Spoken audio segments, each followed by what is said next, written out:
Okay, so good afternoon, ladies and gentlemen. Welcome to another exciting talk show.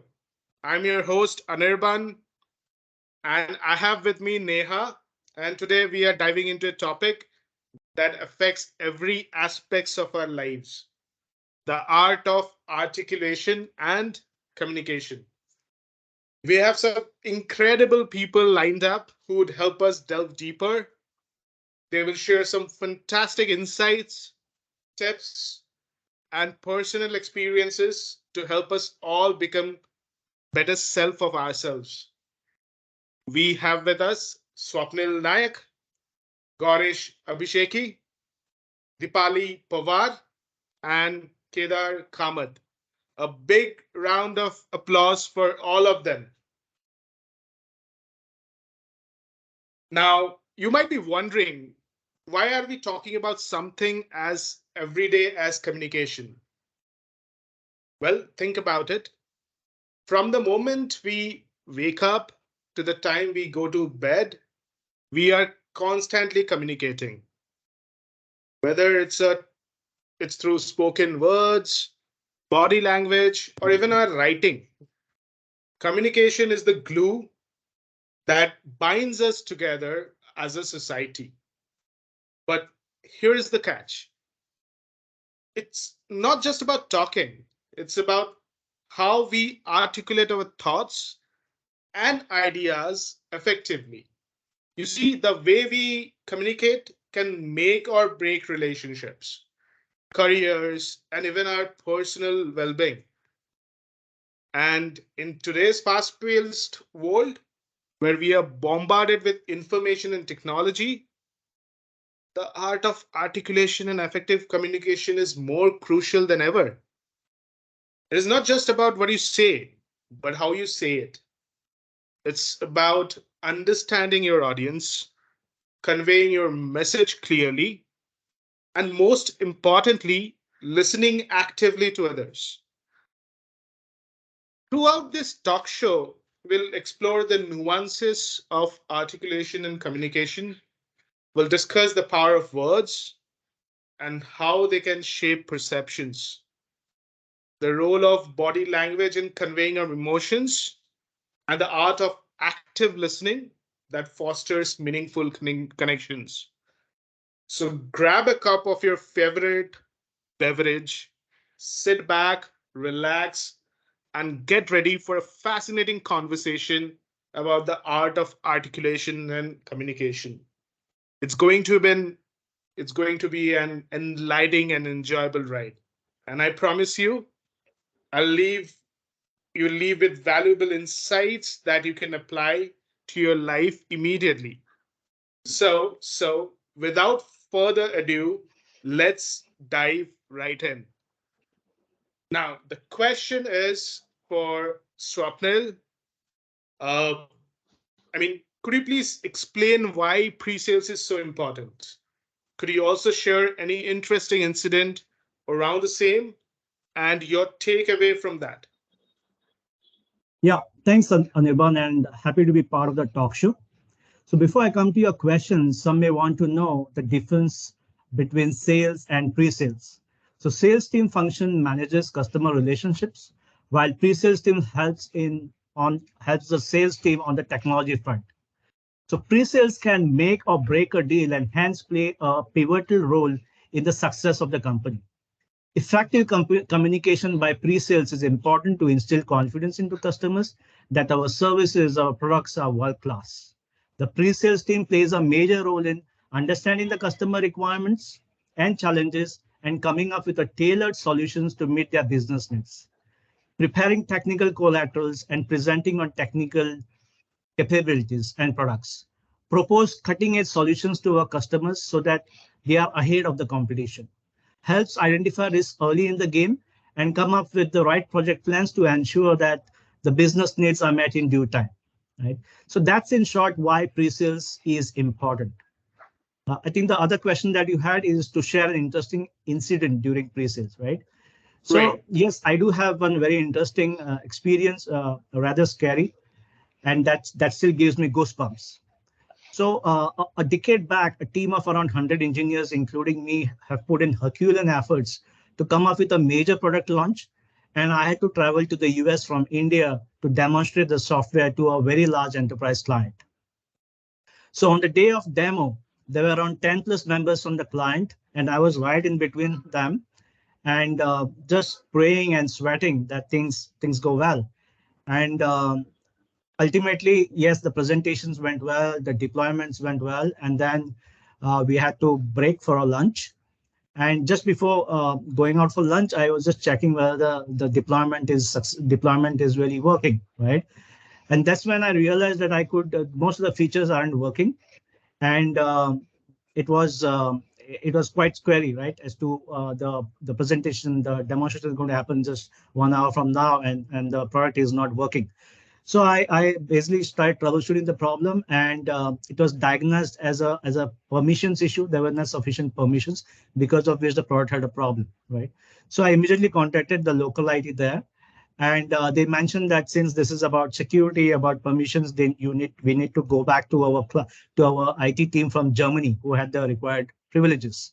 So now I knew that it's not going to be possible to get the product up and running in the next 1 hour, and I was completely black. It's like all hell broken loose, right?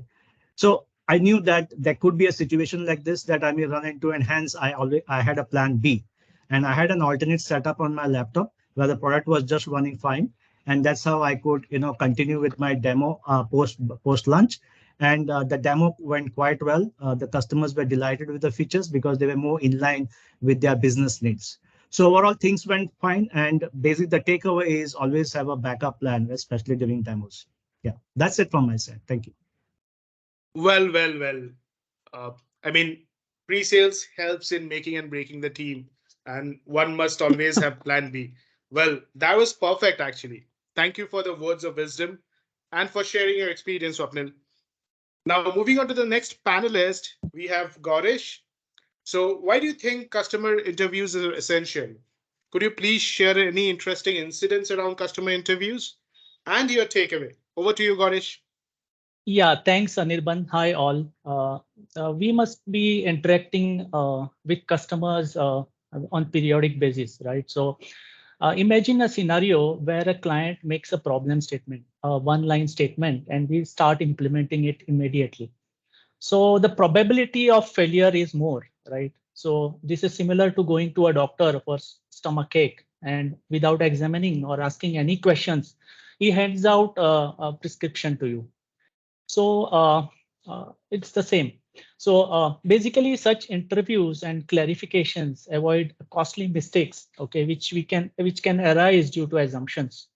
Okay, so customers are always looking for solutions to their problems, and on the other side of it, we are the solution providers. So typically, a company like us who provide product engineering services needs to pick up problem during any phase of the product life cycle. Okay, so be it ideation phase or the maintenance phase. Okay, so again, there would be many scenarios within these stages itself. So rather than telling you beforehand, like what do we get by interacting to the customers, I will just start with the some of the interactions which with the customers which I had. So there was this customer. Okay, we already he was our customer, and we were providing him develop. Hello. Yeah, we were providing him the development services. Okay, so and everything was tested manually. Okay, so and now after so many years of development, the app has really grown big. Okay, the scenarios were really complex. Even a small change would take a lot of time for testing. Okay, and he had already tried before test automation, but due to some resource issues, he had stopped the test automation. But then during interacting with the customer, okay, I found out his pain points. Like he really wants to do something with the test automation, and he is not getting the right kind of people. So I just started the interaction one day, and eventually, after 4 or 5 interactions within a period of month, we were able to engage him for a test automation. So it is very important to find the pain points of the customer and build that trust that you can deliver. Okay, this can be only achieved during customer interaction. We should not consider it just like a technical interview or asking some questions. Okay, it is the right opportunity to build a trust to customer. Okay, so similarly, like in another maintenance phase, there was this customer whose site was down. Okay, and it was done previously by us, and now there was no team member with us. Okay, they were all engaged with some other projects. So one fine day, this customer comes back, and I immediately said yes. It's very difficult for me to say no to anybody. So what happened is I said yes, and then I got to know that there is nobody.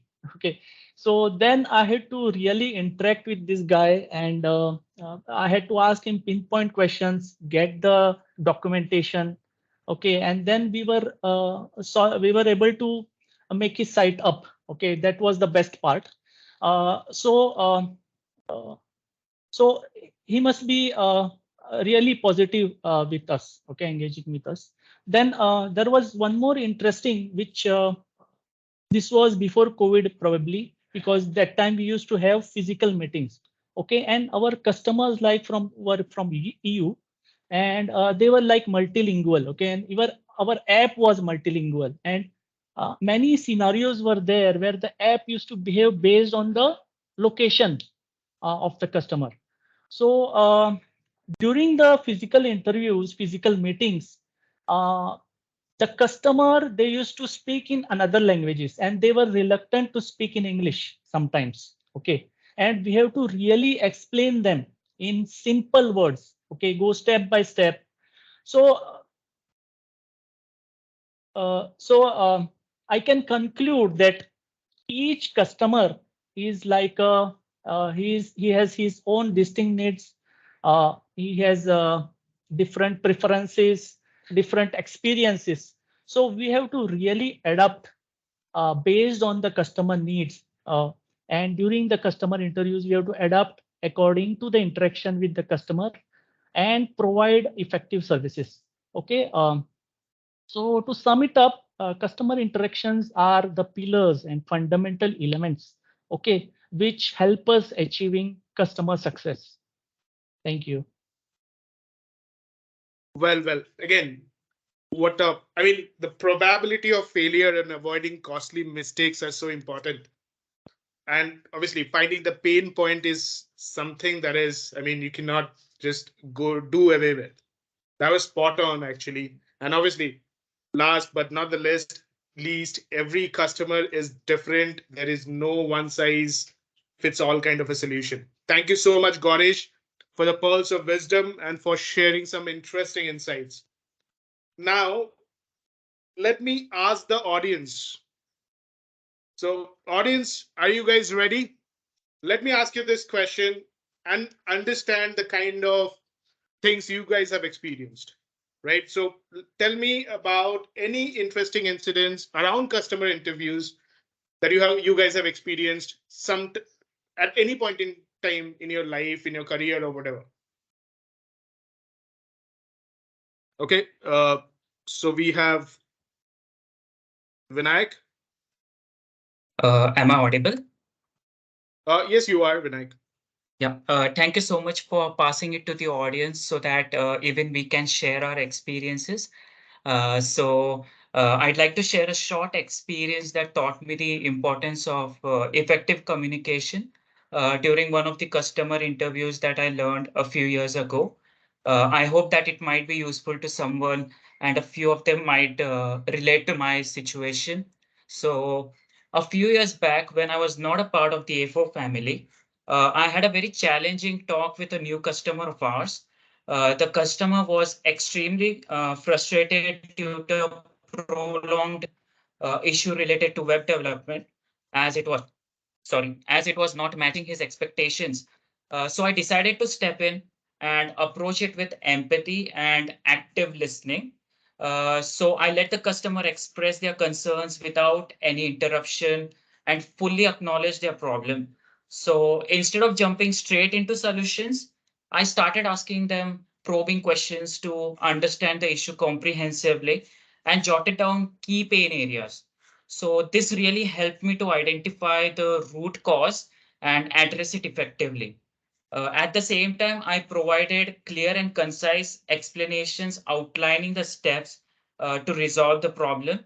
By the end of the conversation, to my surprise, the customer's frustration had transformed into gratitude, which gave a bit of relief to me. Trust me, guys, the pressure was quite high at that moment. And this incident taught me the importance of communication, the importance of effective communication, empathy, and most importantly of all, is active listening. Trust me, guys, these are the key to diffusing escalations and turning them into positive experiences. Finally, I would like to end it with just one thought that I admire a lot, and it goes like this. It's not just about solving problems, it's about making the customer feel heard and valued. That's it from my side. Thank you. Well, thank you, Vinayak, for your. I mean, a real life example is something that is very important, and thank you for sharing that.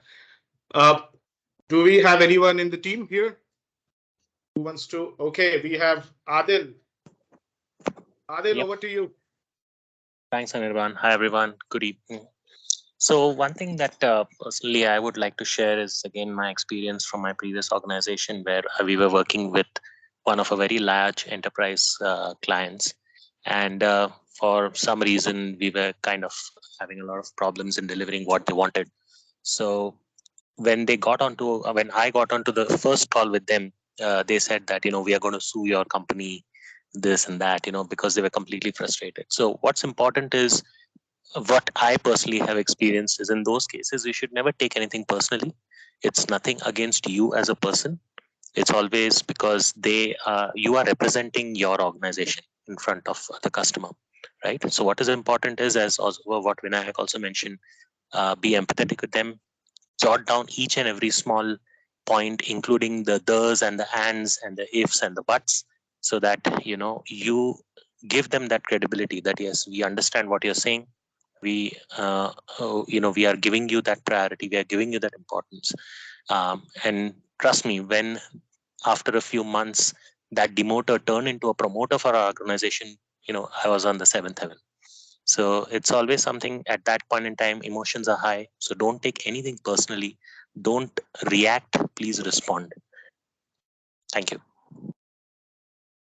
Perfect, Adil. Thank you. Thank you for sharing your insight or an incident. And obviously, that was wonderful. Thank you for that. Do we have anyone else who would like to share their experiences? Or okay, I think I can move on from here. I'll get back to you guys again at the end when there is a dedicated round for everyone who can actually go ahead and share their share the incidents, thought processes, insights, and everything. So let me now go to the next panelist. That is Dipali. So Dipali, could you please explain what an estimate is and why it holds such importance in business? Could you please share again an interesting incident around estimates and your takeaway, please? Over to you, Dipali. Yeah, thanks, Anirban. Everyone must be wondering how come we are talking about estimations in this forum, right? This is about articulation and communication. Just wait for some time, you will get an answer. So what is an estimation? Technically, for a project, estimation is an informed prediction for the time, cost, and resources a project will need from start to finish. So when usually we say estimation in terms of software project, we talk about uh, at what time this piece of software or this feature of this software we will be able to release in the market, right? Estimations are crucial in business as estimations have direct impact on important aspects for a project planning. As most of us know, whenever we plan for any project, right, there are few factors which we focus on during planning. Some of them are resource allocation, decision making, and risk management. And if you see, if you correlate these three things, these are highly impacted by the estimations. So how, right? I mean, if you are talking about resource allocation, without estimates, without having estimates at hand, it's really difficult to plan for resource allocation. Same goes with decision making. Estimates provide the data which we need for decision making. Based on that data, we can, and along with estimation, we can make informed choices, and that helps in better project planning. Again, same goes with risk management. Estimation helps in assessing risk. As it's better, as we always say, right? It's better to have, as Swapnil also mentioned, always have plan B. So if we can have plan B during project planning itself, nothing like it, right? So estimates really helps us in assessing risk during the project planning, and hence I think estimates are really crucial to make any well-informed decision for our business, and that's how we can make our business successful. We can also, it increases our sustainability for the business also. Better and better estimations we have, it's good for any business. You asked me about an incident. So there are some incidents from which I have learned a lot. I would like to share one of the incident today. It's like today I find it funny, but when I was going through that situation, it was not at all funny for me. So in one of my organization, I had recently joined that organization. I was new to the team. I was new to the product. Tech stack was well known to me, so that was not the problem. However, the existing framework and everything they were using, existing solution, all those stuff were new to me. So in one of the meeting, my manager asked me that, okay, you have to work on so and so sanity test automation, and can you please share estimation for the same? So I said, okay, let me check out. I'll get back to you. So I went back. I got the list of sanity tests to be automated. I had heard team members saying that, almost everything for UI automation is ready. We have libraries and everything developed. So we can just start with automating the test cases directly.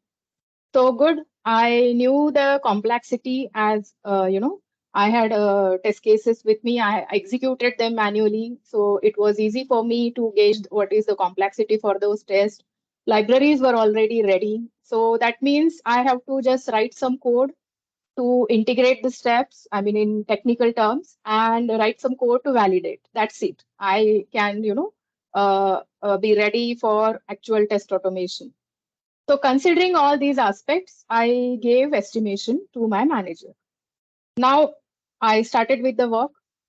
Then I realized that when I actually started working on, after some time, I realized there is a difference between when I say that, libraries are developed versus my team members said libraries are developed.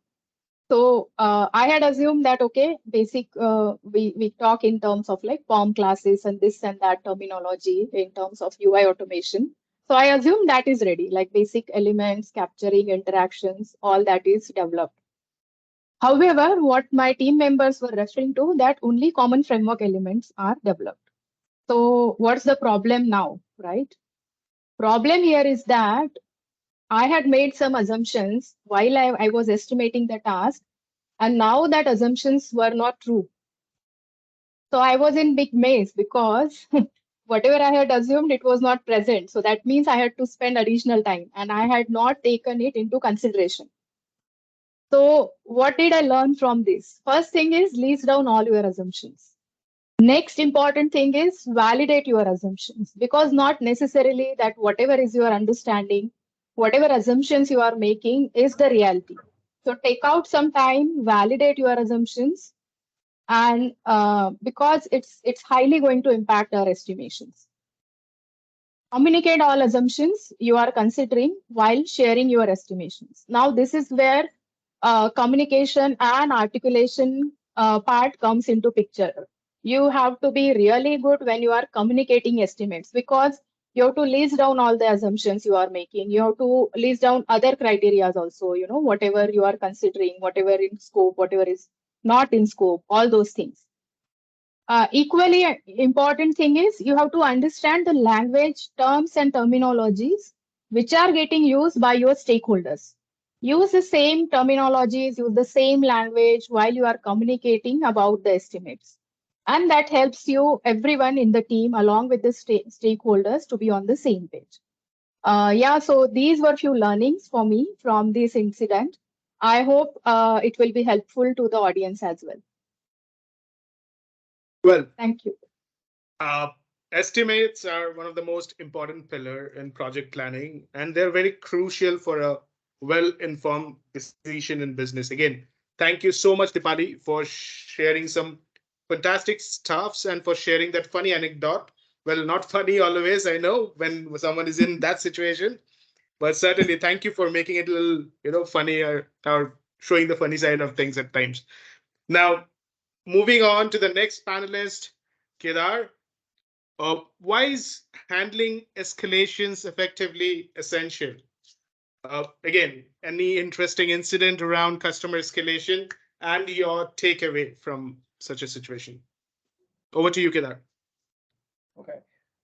Anirban, escalations can be annoying. I know. Every client wants some sort of an assurance of the services that we are delivering without any disappointments. And every one of you has been a client to somebody. So when you are in a restaurant, for instance, or you're buying groceries, you're a client to somebody, that restaurant. Now, while it takes time to consistently deliver quality without failures, to build this trust and confidence in a client, an escalation can turn very harmful. And if you don't address it dexterously, it can turn ugly very quickly. Now, here, not just managers and leads and the higher authority are contributing to this company's image, but it is the entire team that's working on this.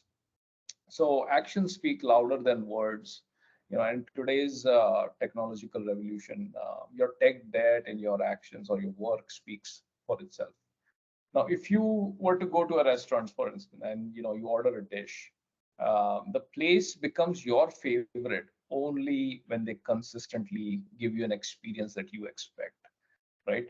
So the restaurant has to consistently deliver quality to your expectations.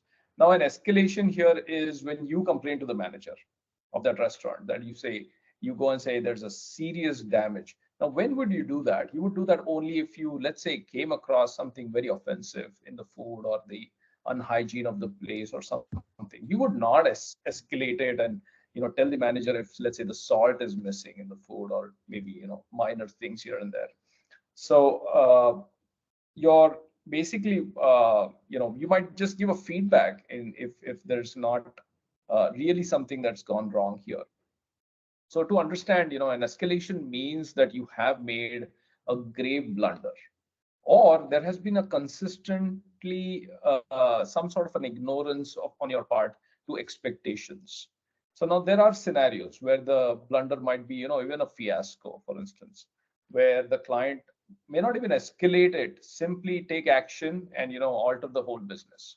Now, luckily, you can think of this as, in this context, an escalation is good, but it's a wake-up call. So it's like your, one of those last chances. Now, an escalation could be the result of various factors, human error, negligence, tech debt, or whatever. And I would say the best policy is, prevention. Prevention is the best cure, just like that. Understanding client expectation, ensuring that you never reach that boiling point of escalation is the best path to take. Now, when a client escalates, he's looking for the only thing he's looking for is an assurance that how can I be sure that this will not happen again? And that's all you have to give him. You have to give that guarantee back that, okay, this will never occur. This has occurred once, but we'll make sure that this is how we are going to make sure that we are never going to be in this spot again. Because you want to build that, or you want to maintain that image. An incident around this that I remember is, there was this client who was like a government department. It's one of those New Jersey districts. They call it county there. So it's a big, a big impactful client, basically, so to speak. And they were annoyed with one of our apps. We made it in Silverlight way back, and they wrote complaints straight to the CEO and very nasty emails and things like that. So when I first had a look at the app, I myself did not agree with this, whatever work we had worked on. And I made critical remarks about UX because it's all about experience, right? And of course, the team did not like it, getting a negative feedback. But we endlessly fixed bugs. We had to, do something about it. At the end, I thought, redesigning is the best path. I redesigned, I did some research, because in some scenarios, no communication, sweet talk, or any form of convincing is going to help you. So now, in a few days after redesigning this app, I experimented with few POCs and convinced my manager, hey, let's redo this thing and let's do it in this way. We might have spent like 3-4 months making this app, but when it was released, just the beta, this client shared so much joy, again straight to the CEO, that the CEO came, hunting for me, looking for me, like who has really done this, because it was a big client. Now, he could not believe that such a critical client could be turned around so much, from really bad, escalating emails to really good ones. Really appreciative that you can, completely see it. Now, the takeaway here is, what did I do right that was so much impactful is I basically stepped into the client's shoes. Just like when you are a client in a restaurant, right? And then your perspective will kind of guide you to do the right things, or at least towards the expectations that they might have, or if you not have knowing the expectation, at least you ask the right questions that will lead you to that, and that will effectively basically de-escalate and ensure that you're never there.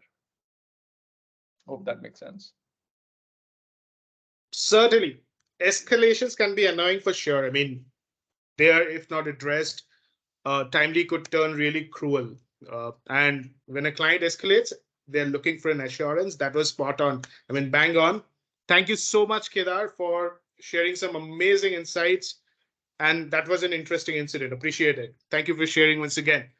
Perfect. Now, let me go straight to the audience once again and ask the whole audience out here who is actually listening, uh, why not share some interesting incident on handling escalations effectively? So we have some, we have Pratibha. Yes, please go ahead, Pratibha.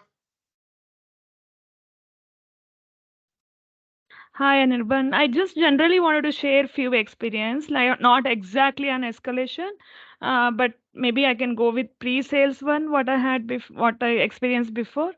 And my previous company, I was working as a QA and customer integration engineer kind of, and you know what is pre-sales? Almost they have bought, but they bought our product, but still they're checking and making sure all their requirements is fulfilled and their business uh, is fulfilled, right? That is the thing. So like we had one of the translation product where the word was integrated. We had couple of vendors from this side, and even we were contacting our vendors and getting things done. Our architect was got all the requirements and got it done in short time. That was their main first requirement, to get it done within 4 to 6 weeks or something. It was a small product. So but what happened, I was a coordinator there, like between the vendor and the customer. We were giving demos to the client and getting it in the final stage. But what the last when we delivered, we realized we missed something, because the customer has stated implicit requirement in the integration, which we did not realize that we were giving them in the intermediate build, right? We were giving them, though we echoed back to them, some details were left out. So they also missed. The main thing is delivered, but the small thing was missed. But the biggest lesson I learned from this was like, okay, every time make sure and take the notes and check with customer, even though they might feel annoyed, like why is she pinging so many times, or why is she troubling, but still it makes sure that get all what they want, right? Like we get connected with them and resolve their issues and understand what exact is their needs, right? So somehow we patched up, but there was a delay and there was a issue there, but we patched up in onboarding. We made it more smooth.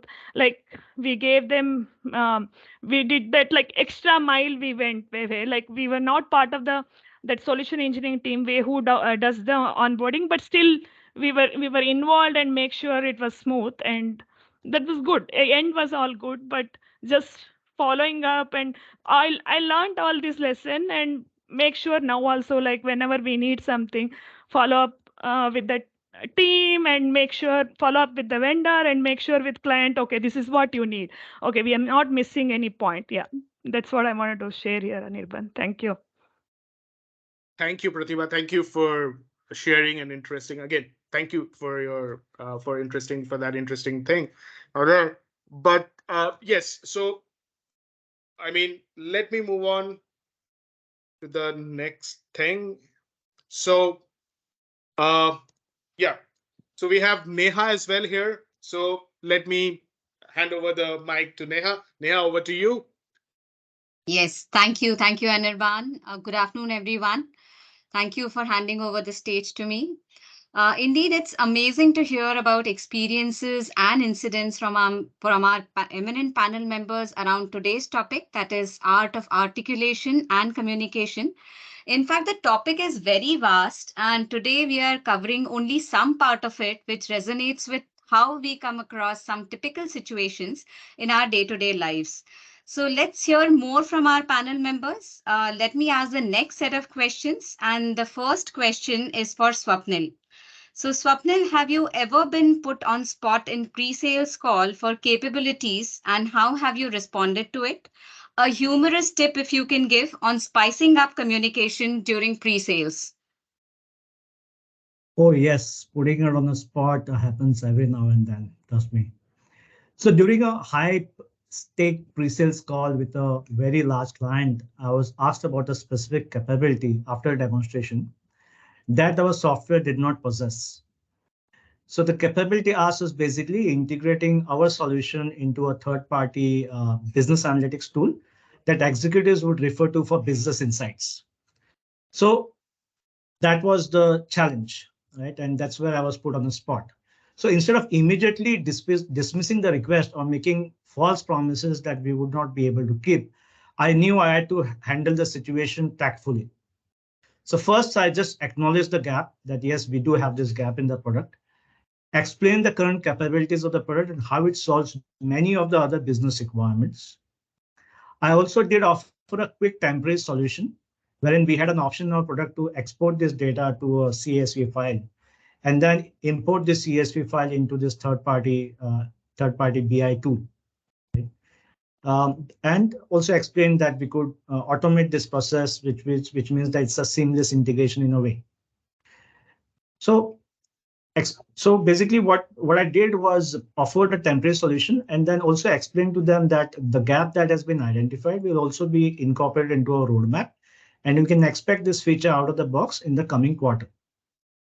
So this is the approach that I followed, and it allowed us to maintain credibility with our client while still managing our expectations regarding the requested capability. So in short, I patiently listened to the customer, acknowledged the gap, offered a short-term workaround, a long-term solution, and converted this challenge to an opportunity and made this deal happen. That's it. Thank you. Great, Swapnil. That was bang on. First of all, accepting what the situation is, suggesting alternatives, providing long-term solution and roadmap. These are the tips that will help us in planning in a much better way. So that was bang on, and thank you for sharing your experience. The next question I have is for Kedar. So, Kedar, how can business effectively adapt communication strategies to manage customer escalations across different culture and languages?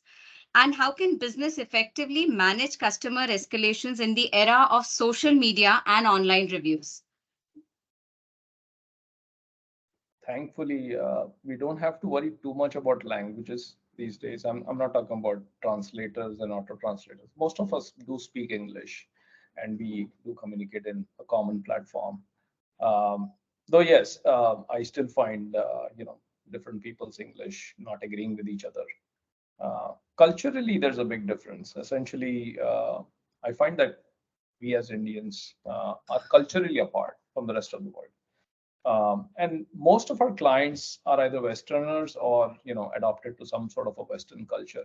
And we could focus on US as a yardstick, but one advantage now that we have is most of us and almost all the media are bombarding us with US content.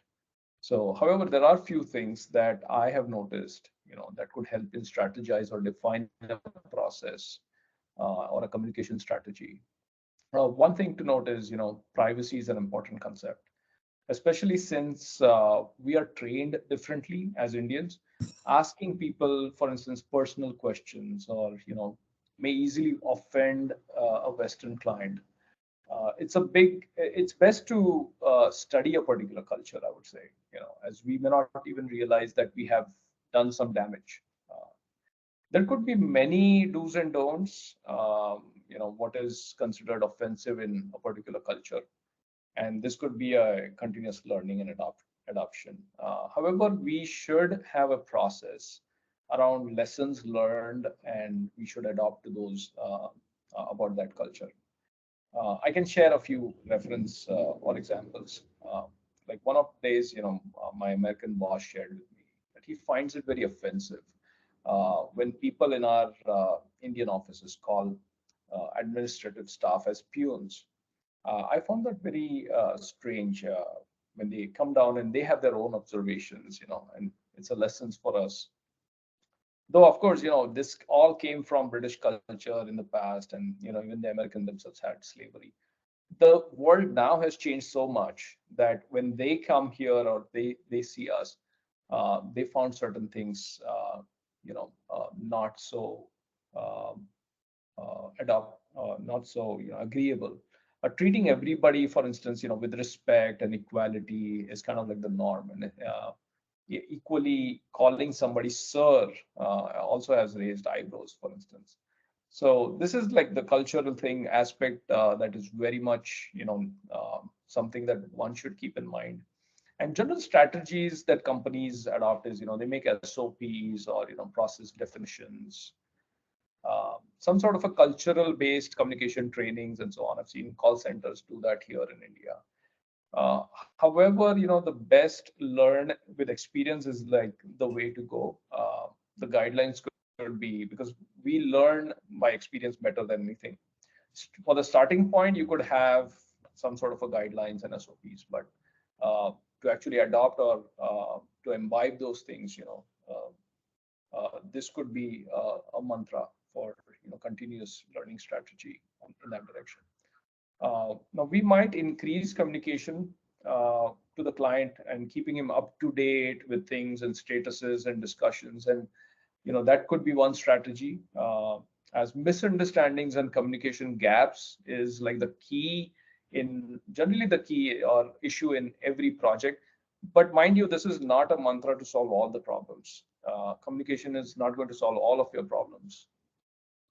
So while there are ways to counter the effects of social media or even online things, there is SEOs, and you can have online presence in forums and things like that. You can use bots, for instance, to do the same thing for you.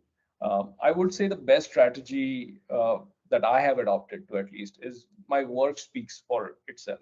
There are many standards today like CMMI, ISO, and whatnot to help us ensure that our work outcomes are met so that they don't reach that escalation point.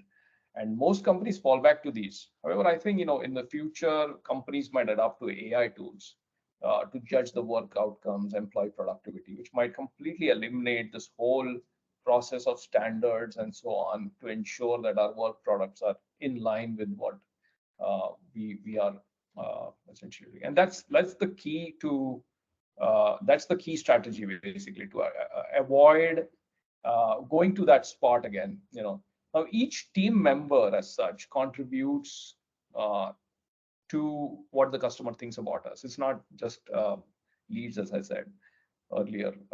Being aware of that quality and the client expectations is the key.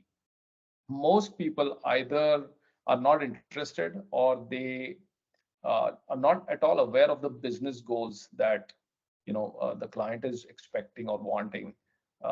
This makes them less effective, or this sometimes becomes even detrimental to their growth, to the project as well. A team would never run into an escalation if if they know or they work towards the business needs.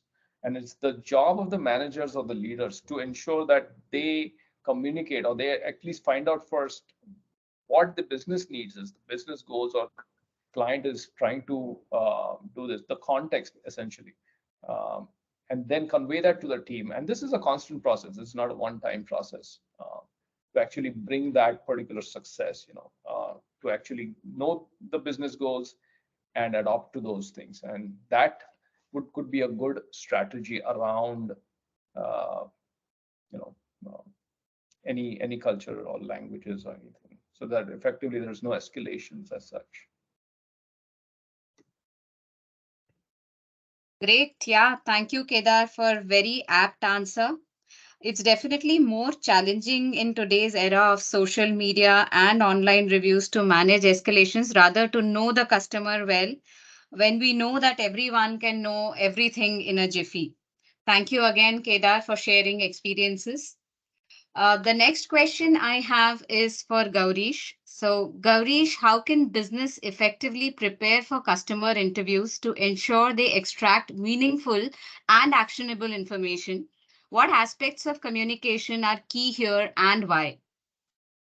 Yeah, so basically this is a very theoretical question, and to transform it into a reality, it's a challenging thing. So there are two aspects to this, like how does a business effectively prepare for a customer interview? Okay, so on top level, business entity offering services like our company, okay, we need to get our folks ready for the customer interviews. Okay, we need to define some guidelines. Okay, we all need to know what are our service offerings. Okay, and in that direction we should train our interviewers. Okay, so we should conduct practice sessions, and what they should be aware of what is available in their verticals, their practices and their domains. Okay, this is at the top level for the business. Okay, and with respect to the actual interview, what we can do is there are three things. Like, we need to prepare for the interview, we need to then we are going for the actual interview, and then there are follow-ups. Okay, so there are these two things at the top level for company businesses and the actual interviews. Now, for preparation, what I would do is like, if I need to get some information from client beforehand for the interview, I would do that first with emails or whatever communication methodology is there. Okay, then I would define the specific objectives, what I need to extract from that interview. Okay, like based on the life cycle stage, which stage I am. So I will define my objective. Okay, now if something like that is already done before in the company, okay, I would revisit that project. Okay, and I would refresh so that I am better prepared. Okay, so and have some materials ready, like prototypes, wireframes. Okay, whatever we have done previously for all the other projects. So then the most important thing is to identify the people from the customer side. Okay, and similarly from our side who are going to participate in the interview. Okay, and we should have a meeting, common meeting before going to the interview. Okay, and the most important thing is set up the projects, the meeting setup. Okay, what all things we need for the setup. Okay, whether we are taking the meeting online on Teams, Zoom, we need a projector, whatever artifacts we need like wireframes, prototypes. Okay, so this, the preparation is the most important thing. Then we move on to the actual interview. Okay, like so when we the first thing for the actual interview is the punctuality. Okay, like if I have accepted the meeting, I have to be on time. Okay, otherwise I have to suggest some other timing. Okay, so then the second thing is as soon as the meeting start, we should introduce our members from our side, because uh, we will be comfortable with the customer. Okay, all the team members will be comfortable with the customer, and it would be good for the future interactions. Okay, the one thing I do for the actual interviews is carry my notebook and a pencil with me. I always keep a notebook and pencil with me. Even in this, I don't write anything on Word or Notepad uh, or notebook on the PC. Okay, so I feel it very comfortable during the actual interviews. Okay, because I can quickly relate it with the recordings later on. Okay, uh, so first thing is like you start with the easier questions. Okay, like to warm up questions, like, and then ask slowly to elaborate the story points, scenarios. Okay, the actual the recent things, recent problems which he faced. Okay, and then of course as the interview goes on, so you can ask more questions. Okay, then the final thing is the closing remarks. Okay, whether you are to going to continue with the next interview, or you are to going to come up with some action items, and then prioritize features will be prioritized, whatever it is. Okay, and then the third is the follow up. Okay, then the follow up, what you have to do is you have to sit with your team. Okay, summarize all the key points. If you want to go through the recordings again, you go through the recordings, tally your points, whatever you have taken. Okay, and then you prepare something and send it to client, like the insights of the meeting, what you got from the meeting. Okay, if something has to be done, get the timelines. Okay, so all this can follow up. Okay, so what all the second question from Neha was like, what all aspects of communication uh, should be focused on. Okay, so one thing is that you are you should be you should keep a comfortable pace. Okay, with the customer. If he's speaking slowly, you should speak slowly. This I would say that I with the EU clients, we used to speak very slowly. Okay, and if they did not understand something, we used to use another word in English. So that was a very difficult part for us. So then active listening is always important in all the communications. Okay, so ask clarifications in between. Okay, whenever there are long meetings. Okay, sometimes the meetings can become boring if they are long. So uh, to break that boredom from occurring, you should ask in between some clarifications. And as somebody said, that empathy with the customer. Okay, show always that you understand. Okay, understand his problems. You put on his shoes and you try to acknowledge what he's saying. Okay, acknowledge customers' problems. And in between, you summarize. Okay, like suppose the meeting goes on for a long time, what you do is, like suppose it is for 1 hour, you summarize in between after 15 minutes, 20 minutes. And last but not the least, the list can go on like this. As Kedar said, cultural sensitivity, we have to keep in mind. This is a very important problem, since we are working across the continents, and we are working with different nationalities. Okay, this becomes a very crucial point. So I would like to conclude here by saying that stay involved in the conversation. okay, wholeheartedly, and let customer get a feeling that with you he can achieve his success. So I would like to conclude on this note. Thank you. Thanks, Gaurish. You touched upon many important topics: knowing the customer well, preparing for the customer interviews, summarizing in between, and closing remarks. These are important points, and you definitely managed to let us know overall what is essential. Thank you so much, Gaurish. The next question that I have is for Dipali. How does clear and transparent communication play a role in managing client expectation regarding estimates? Any good tips and techniques when you are put on spot and asked when you can deliver something? Yeah, thanks, Neha. So, when dealing with estimates, clients usually have high expectations. Once we commit on estimations, we are expected to keep our commitment that we will be completing the given work within the given timelines, because of course we are estimating.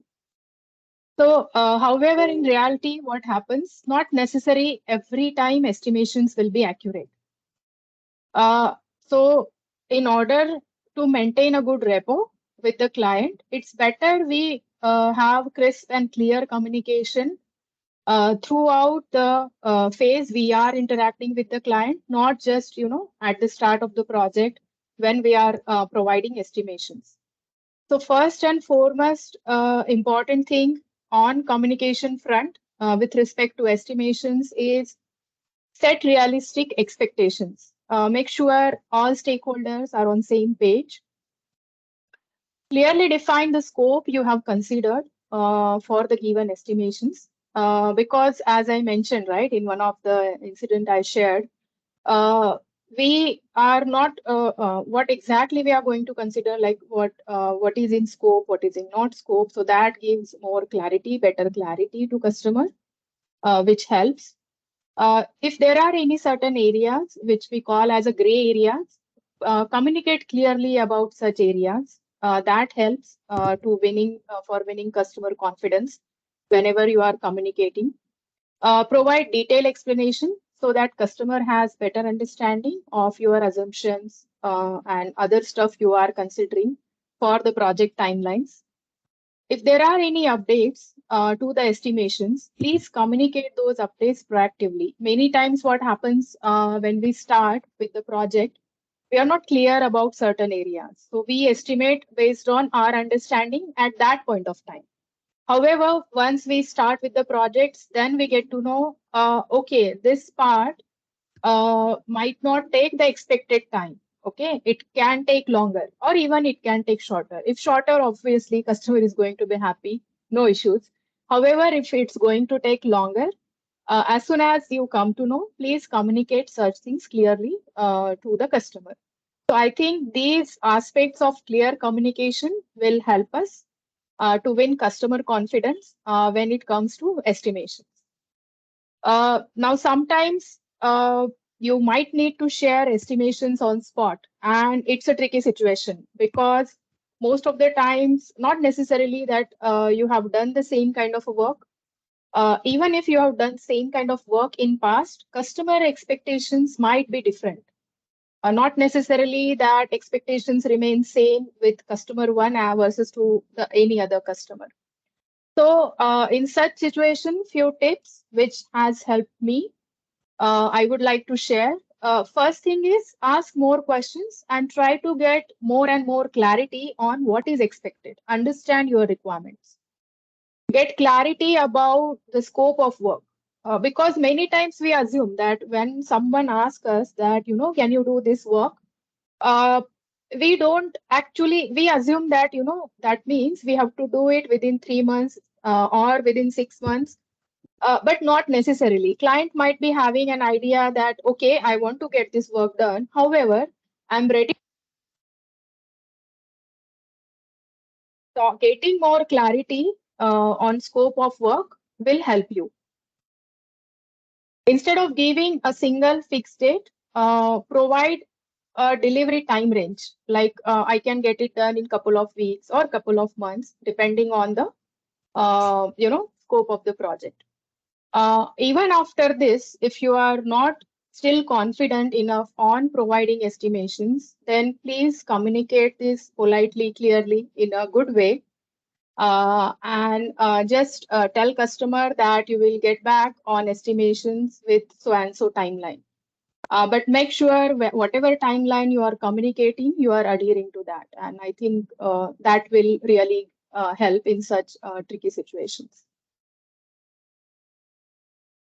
Great. That's great, Dipali. Thank you so much. Very well said. Being transparent about areas of uncertainty, honestly communicating, providing updates and tips that you shared when you are put on spot are bang on. Thank you so much for sharing your experiences as well. So with this, now the floor is open for sharing experiences and incidents on the 4 topics we discussed today: pre-sales, escalations, customer interviews, and estimates. Let's delve deeper. We would like to hear it from you, audience, experiences and incidents from your life. You can unmute one by one and share your experiences.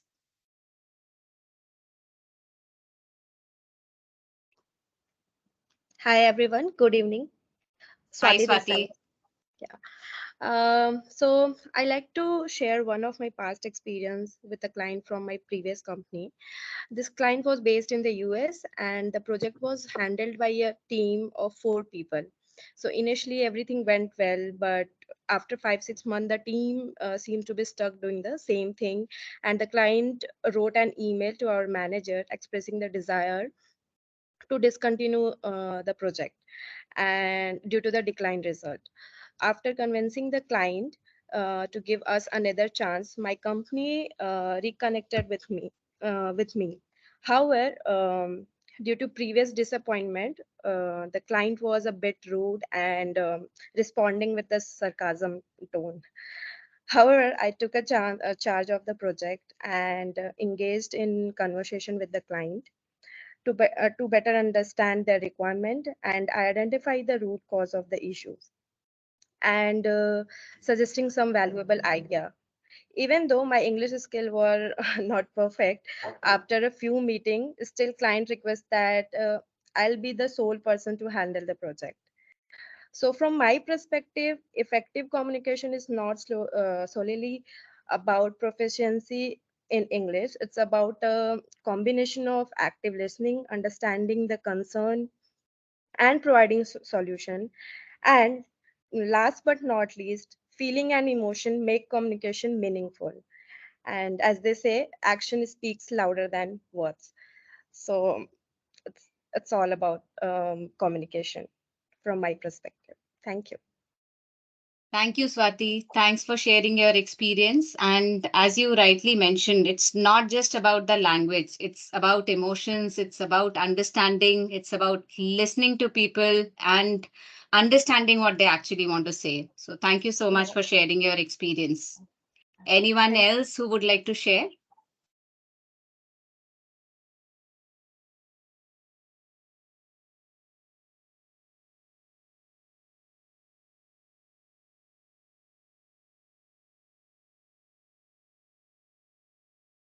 I'm sure there are many incidents in our life till now, since all of us have some years of experience where we have, faced customer escalations. If not customer escalation, the escalations from your bosses. And please feel free to share incidents. We don't need to sugarcoat here because the very purpose of this talk show is to learn from each other and understand.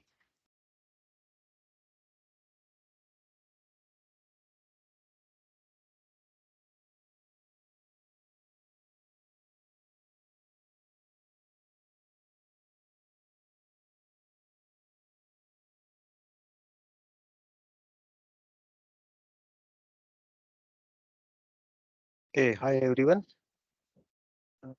Hi, Durgesh Durgesh. here. I like to share one incident. A few years back, I was working with one of the customer. जो बात पे झूठ बोलता था. मतलब it looks funny, but it was not that great experience. Whenever we had meetings, he gives some requirements. Okay, this we need to do, that we need to do. we list down, and in the next meeting he said, no, I didn't say this. And at the end of the month, when the billing time comes, he used to send the escalations. Now these many escalation, these are the problems, so we cannot pay. And he used to get he was asking discounts and everything. So what I learned from that customer is write down each and everything. It's very important that if it's on black and white, then it's very difficult for him to say no, I haven't done this, or I did not say this. So we used to do with that customer is whenever we had a meetings, uh, that's but obvious that we send the minutes and meeting and everything. But along with that, I used to get consent from him on everything. Okay, this is what we said. This is what it is. This means exactly this and not that. You said one graph, not two graph, etc., etc. So yeah, I mean that's a small thing, but in a month, bad experience actually with that customer, and it's a nightmare, frankly, because most of my time is maximum time I have to basically explain things what is happened and why he is saying that and what we actually discussed everything, and I have to convince my managers, my senior people, because he used to escalate to the very senior level people. And then two of my top line managers, then our BU head, everyone is sitting in the room. Then I used to explain, okay, this has happened, this was he said, that I said. Then sending these details to him, and he used to write mails in the red color, that sort, because which uppercase which makes all the bad impact. So yeah, I mean tackling such customer is I mean I learned a lot of patience there, basically. Let's not react immediately, accept what he's saying, then respond in the email in the proper way, because mentioning, putting things over email, sending the corrected information and what he mentioned, what he said, then along with proof, etc., etc. I mean, and emphasize on particular things where he suddenly came one day and said, we need to upgrade MySQL to some latest version, where we don't have anything, that whether it's supporting to what we have, it's not supporting. I mean, we need to analyze whether it's suitable, not suitable, and etc. So I had to write bold statements there in the uppercase, no, not uppercase, the in bold font like 18, 16, where I have to mention, okay, now this is what it is. You really wanted to go with this. Then he used to come back, because if we write in a normal email, he used to say, hey, you mentioned in just one of the point and I missed that. I didn't see this. You need to make it more clear, like that. So yeah, I mean, this is one of the experience with some such customers we may find, where we have to be more patient and write down each and everything, that what they are saying. Yeah, thank you. Thank you, Durgesh. Thank you for sharing your experience. And yes, written communication is the most powerful way, because you can definitely go back and show what you have written and what was agreed upon. Yeah. Thank you, Durgesh. Yes, thank you. Anyone else would like to share?